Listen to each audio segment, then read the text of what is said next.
Thanks for joining us today, Barbara.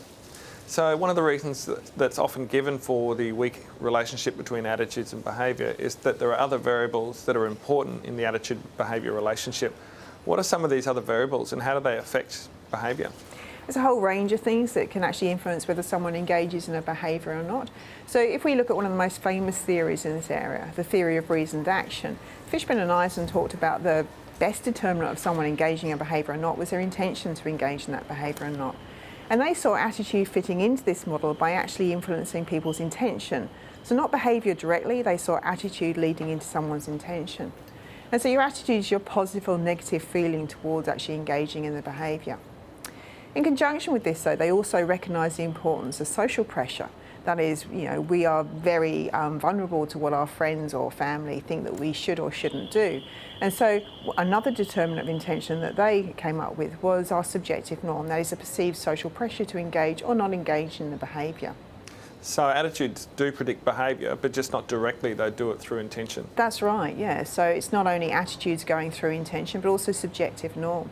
And actually in a later revision of the model, Eisen added in another factor, so perceived behavioural control. And that's our sense of our absolute ability to actually engage in the behaviour. So that's a combination of not only your personal confidence that you can actually do the behaviour that you want to do, but also those structural factors that may prevent you from engaging in that behaviour. And in some instances where your perception of behavioural control is accurate and it becomes actual behavioural control, that behavioural control can influence directly in terms of behaviour. So to give you an example, if we think about blood donation, I might think blood donation is a fantastic thing to do, so I'll have a very positive attitude. I'll think about my friends and my family and they all think that giving blood is a fantastic thing to do. But then when we get to perceived behavioural control, I know there's not a donation centre near me. So it doesn't matter how positively I feel about engaging in the behaviour, I can't actually engage in it because there's nowhere to actually conduct the behaviour. So this sort of approach to thinking about attitudes and behaviour really just takes into account the fact that attitudes and behaviour don't happen in isolation, they're actually in a social context, but then also there's like real world limits on what sort of behaviours you might be able to engage in at any one time. Absolutely. If there's no donation centre near me, I can't donate blood. It doesn't matter how positively I feel about it. Until that element changes, my attitude, it's no real point in me forming the intention because I simply can't enact the behaviour. So you've done a lot of research on blood donation. What are some of the things that you've targeted to increase the relationship or the correspondence between people's attitudes and behaviour and to get them to actually donate blood? Well, it's tricky. There's a number of points that you can actually intervene there. And so one of the biggest big gaps we actually see is between people's intentions and their behaviour. So often people have very high intentions to donate blood and yet they don't actually donate blood, even if there's a centre nearby where they could. So when we look at that, we think about things like implementation intentions. And what I mean by that is basically creating what we term if-then plans that gets a person to think through some of the barriers they may encounter about engaging in the behaviour. So if this barrier occurs, what's my plan to get around that barrier so I can actually carry out the behaviour? So if we think about slightly different behaviour here, if we think about exercise, for example, I might have really, really strong intentions to go to the gym every morning, but I consistently fail to do it. So to generate an if-then plan, I might think about the barriers that I commonly encounter. Like sleeping in or something? Sleeping in. Yep. So the gym sessions start at 5 o'clock in the morning. So one of the key barriers for me to go to the gym is to actually get out of bed. So, my alarm clock goes off, I hit snooze, I go back to sleep and the day's lost.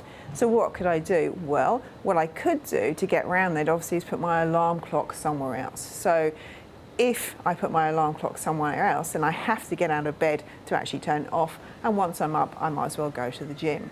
So we get people to think about those real barriers that they may encounter in translating their intentions through to their behaviour and get them to come up with ways to get around those particular barriers.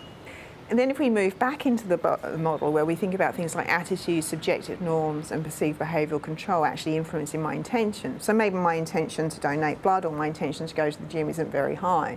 So how can we impact on sort of making that intention stronger? Well, underpinning attitudes, subjective norms and perceived behavioural control are a range of beliefs. So for your attitudes, you have a range of behavioural beliefs that you weight by the outcome evaluation. That's how important that outcome is to you, actually engaging in the behaviour. We have similar things for subjective norms, which are underpinned by normative beliefs. which are weighted by my motivation to comply. So I might have a very, very strong motivation to comply with what my friends and family think, but slightly less motivation to comply with what the government thinks, for example. And perceived behavioural control, we have a whole bunch of control beliefs which are weighted by perceived power.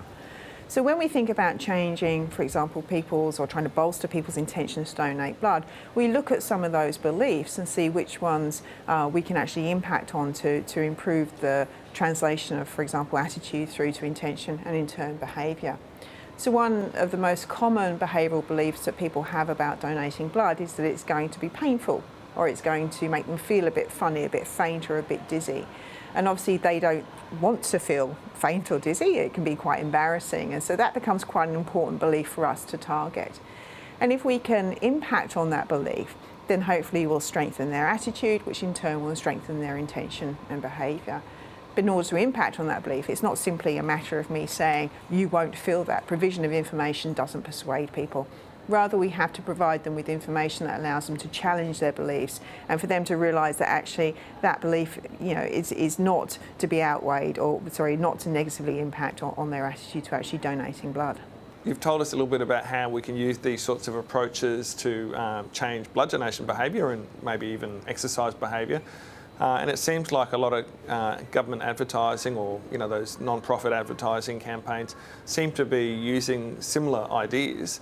What are some of the other behaviours that these models have been really useful for in promoting? The theory of reasoned action and the theory of planned behaviour have been tested in thousands and thousands of different studies looking at pretty much every behaviour you can imagine. So certainly they're very prevalent within the exercise domain. We see a lot within health behaviour, so things like weight loss campaigns, but also in things like anti-smoking campaigns. You'll see some of those adverts try and target some of those things that we know are particularly influential amongst young adults. So for example, subjective norms or the normative beliefs of what you think your friends think is a good thing to do are very powerful, and so we see a lot of campaigns targeting those. But we also see it in domains like the environmental domains, so getting young people to engage in pro-environmental actions like recycling, and also things like sunscreen and the use of sunscreen here in Australia, which obviously is a major concern. We see a lot of those campaigns based on those basic tenets of the theory of planned behaviour. So this research on the attitude-behaviour relationship can actually be really useful and affect people's lives, in quite wide-ranging ways. Absolutely, getting a good understanding of all the factors that can actually change someone's behaviour is really important. We can't just concentrate on attitudes. For lots of behaviours, they're actually quite a weak predictor of people's intentions and behaviour, and because of that, we need to focus on those other elements. So, as I spoke about, subjective norms, but also in many instances, perceived behavioural control, that sense of ability to actually engage in the behaviour.